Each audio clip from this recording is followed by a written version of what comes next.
Hey, free-to-play gang! You asked and I delivered, so we're gonna do an Elliot showcase, and here's my Elliot. Okay, so the thing is, I might change it up a bit depending on the content that we're gonna be using him for. So there are three main reasons why I would use an Elliot, and this would also explain why I put him at an A tier, not an S tier or above, but we'll get into that in just a bit. So if this pisses you off a little bit, I'm really sorry, I have no more material left to upgrade his level to 60, so I'm just gonna keep him at 59 for now. Anyway, as always, let's start off with his skills, followed by his relics, and finally his ascensions and resonance and all that good stuff, right? So first, Scholar Star attacks one enemy, deals damage equal to 30% of attack, plus 3.5% of max HP up to 4.5, with an 80% chance of taunting the enemy for one turn. So it's only an 80% chance.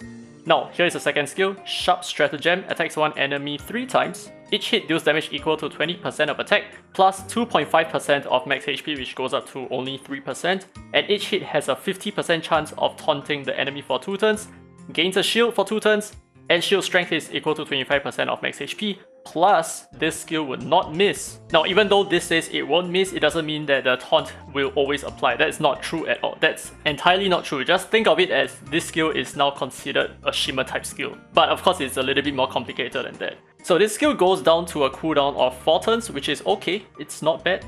But finally, Pure Enlightenment attacks one enemy, deals 240% of attack, goes up to 270%, who cares? Dispels all buffs from one enemy, extends all their ability cooldowns to the max number of turns, which is basically whatever that they have. So if this skill has a cooldown of 6 turns, it will just go down to 6 turns immediately, and gains crit resist for 2 turns. Now, when attacked, reduce this ability's cooldown by 1 turn. Triggered only once per turn, which means that if an enemy takes a turn, he can only reduce your cooldown by 1. So if a Lilling goes ahead and punch you with his S2, unfortunately, you're gonna receive a lot of damage and you're only gonna reduce your ability cooldown by 1 turn. That's about it. And finally, he has a captain ability of 40% HP in Holo Battle. So there are 3 main areas where I think he's gonna excel in. Number 1, the turn 1 advantage should just ruin the opposing Speed Cleave's team, which is in most cases not really that needed because you have experts like Dahlia who's just gonna push your AP anyway, which is one way that you can counter other Speed Cleaves, right? And the second way is probably for bossing, right? If you are going into Temporal Tower, his skill reset over here can actually target bosses. It doesn't actually target like Ritual Miracle bosses, right? It just targets like mid bosses, like all your typical boss flaws on your Temporal Tower. And thirdly, I think he's kind of good as a counter pick in RTA, and basically these are just the 3 main areas where he excels in. So let's move on to the relics, right? So I'm actually using him with Snow Dowager and Apollo, and this is so that I can acquire enough accuracy. But the thing is, okay, truthfully speaking, you do not need him on Apollo. What might work for him is probably Avatara, because if he counterattacks with a taunt, that is gonna be huge. But I think Snow Dowager is pretty awesome for him, because if he's gonna get hit anyway, might as well just freeze the enemy at the same time, right? So the way you want to build him is going to be just a lot of HP, right? Just HP, and speed, and that's about it, with 80% accuracy if you can manage it. If not, then rely on your resonance. So we're going to check out the resonance in just a bit. But let's start off with the ascensions. He has defense, HP, accuracy by 10%, speed by 7, and HP by 20%. So what you notice is that he gains 7 speed here, and he has a base speed of 105, and what that means is he has actually the same, so-called the same base speed as a Dahlia, except that if you have a speed lead, he's always going to be faster than a Dahlia, given the same speed relics. It's a little bit complicated, don't worry about it. But what I'm trying to get at is he has quite a decent starting base speed, which is okay in terms of like using him as your turn 1 Cleave Comp Destroyer or something like that, right? Because you're going to reset, like for example their Clara, you're going to reset their Dahlia or something like that, so that's where he comes in. Well, at least in terms of PvP. So let's quickly go through the resonance and where I think I would put him, right? So obviously he deserves hasty action. I think he deserves this because as soon as you get hit multiple times, you want your turn to come around quickly. If not, there is really no point of you getting hit more often, right? So this hasty action is also pretty good in turn cycling, right? So this is the path that I think you want to go for, which means that you're probably going to start off at targeted constraints, followed by crisis response, and then hasty action. But I don't really think it's so necessary for accurate aim because you do not have AoE debuffs, you just have single target debuff, which means that the chance of you landing that debuff is really so slim. So I really think all that's left, right, apart from R3 in this path, you can consider Pressure Vitals because you're going to strip buffs, even though this is really not going to be so much of a difference, since it's just going to strip like just a couple of buffs, right? Which means the other 2 nodes are probably going to be Law of Conjunction and possibly Self-Sacrifice because you have a lot of HP and it's going to be a little bit more damage in some cases, right? So in a given situation like this where they usually only have one very fast Esper, which is going to be a Clara, and you kind of know that you're going to outspeed them, you can actually use this to disrupt their synergy. So the way we are going to do this, right, and I know Elliot is actually a really good counter against Jiang Jueli, but this is not what we are going to be using him for this particular showcase. We can actually do this again later on. So what's going to happen is my Elliot is actually going to move first because he is built super fast. I've actually changed up his relics a little bit, okay? You might be able to understand how I did it. So this is how we are going to do this. So let's assume that the Clara, okay, let's assume that the Clara has turn 1 immunity because she has light above. So what you can do is then use your third skill here, dispels all buffs from the enemy, which means the immunity goes away, and you're going to reset the Clara as well. But I think in this case, because their Gabrielle is slightly faster, we're actually going to use it on the Gabrielle instead, so that we completely disrupt her, right? So we actually increased her cooldowns to the maximum, which means that the Gabrielle is really left for dead over here. She's kind of useless right now, so that's something good for us. And here we can then throw the rest of our DPS and yeah, just like cleave and all that good stuff, right? So there you go. I think that's about it. So this is another way that Elliot can be quite useful, right? Especially in RTA where you can counter pick Jiang Jueli, for example.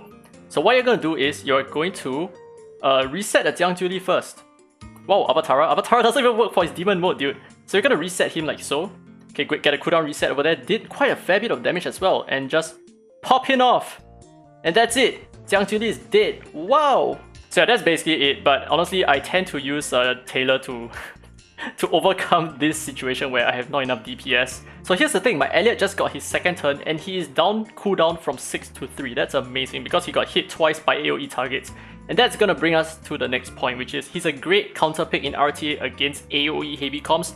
Because if he's gonna receive AoE damage, he's just gonna naturally get his cooldown reduced like crazy, which makes him really scary in terms of just basically RTA controls and all that, because he can strip and cooldown reset. That is huge. And that's it. GG. Easy peasy. So this is a great way of dealing with Jiang Jueli. That's basically it, isn't it? So unfortunately I screwed up and we are not able to showcase him in Hollow Battles, unfortunately. Now let's try him for a little bit of PvE content, and I know this is a very easy flaw, right? But the thing is, I just want to show you how he works in terms of just generic PvE content.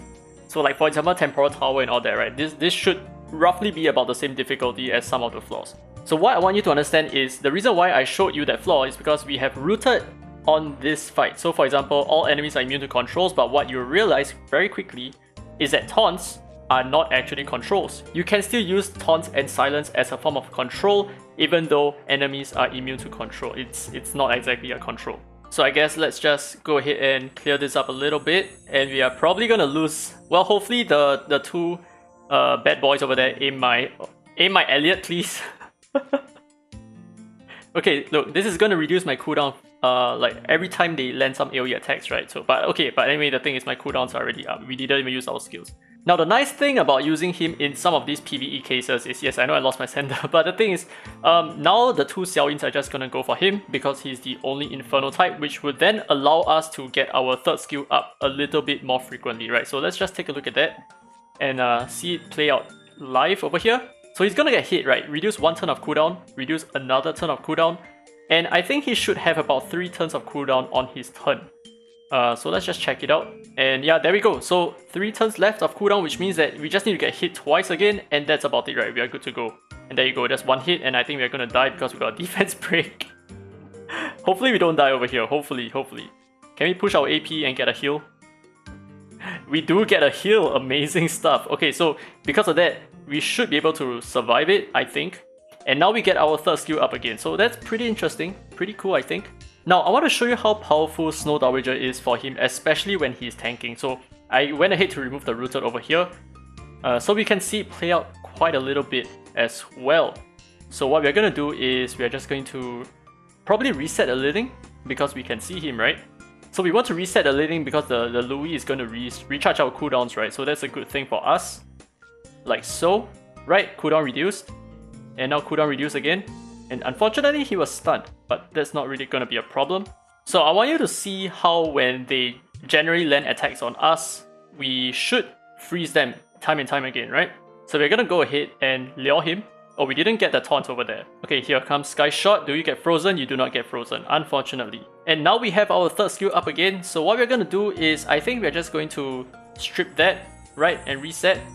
We do hit it as well, nice. Because the thing is, we still have elemental disadvantage, so that is going to be a problem for us. But I think the only downside to Elliot that I'm seeing is that he only reduces cooldown by 1 per turn. I know that sounds a little bit insane if he can reduce more than 1 cooldown per turn, but at least that gives him a little bit more of an edge, and I don't mind if you actually increase his cooldown limit so that, you know, he becomes more of a counter towards multi-hitters, which is quite common in a lot of the situations, right? Like for example, there are Trickies, right? Trickies running around in RTA, there is Liling also, I mean, well, maybe not for RTA, but there are a lot of multi-hitters out there, like for example, Clara, right? If you are somehow able to taunt the Clara and the Clara just keeps hitting you, that is also a really great way to, I think, design an Esper that is a straight counter to some of the multi-hitting teams out there, which I think they could have done for Elliot. I kind of regret that that wasn't the case for Elliot. So yeah, like I said, I honestly don't mind if this cooldown went up to 10 turns as long as multi-hits reset you that way. Now another thing is, I know it might be a little bit tempting to build him crit damage with a lot of HP so that he becomes like some kind of a bruiser, but for his case, it's not going to be so good because his third skill doesn't actually scale off his own HP, which means that only his first 2 attacks, which are quite weak in my opinion, only those 2 attacks would benefit from a crit damage build, which is not really a good thing. I feel like his third skill should at least scale off his max HP if you wanted that to be true. But anyway, what I want to show you over here is that this Tricky over here, we can actually go ahead and reset bosses. There you go, we cooldown reset him. So this is one thing that Pritzker cannot do, right? Pritzker is also an Inferno type, he stuns, and in order for him to have his cooldown reset, you will need to stun the enemy first. But the thing is, Tricky cannot be stunned because he's a boss. And this is where Espers like Bonnie or Elliot come in and become tremendously powerful here, and of course Zonan as well, because they can cut through all these requirements that Pritzker needs. So this Tricky is completely wiped out of the face of the earth right now, and we can go ahead and clear this with a peace of mind. So all in all, here's my final thoughts about him. I do feel like he is tremendously useful in RTA, very useful in RTA, especially for the counter pick into AoE heavy comp. So if the enemy is picking Gabrielle, the enemy is picking like Jiang Julie even, enemy is picking Tricky, he's gonna be excellent over there. And especially if they're picking Clara, you can completely bully the Clara, right? You can either reset the Clara or force her to attack you on most of your attacks, which I think is really good. Well, I mean, not that it really matters, but the thing is at least it prevents her from healing. But in terms of just PvE content, he is useful, right? He is useful as an Inferno tank. So if you can build him super tanky, he's going to be like the Inferno version of what Sally used to be, which is just basically soaking up the wind type attacks. But for him, he's going to be soaking up flow type attacks pretty well, because I think his HP is also pretty high, right? He has a pretty good base HP of almost 16,000 HP, which makes him a solid tank in my opinion. And I feel like with that, he's going to be able to soak hits, reduce the cooldown, and reset Espers like that. I think that's pretty awesome.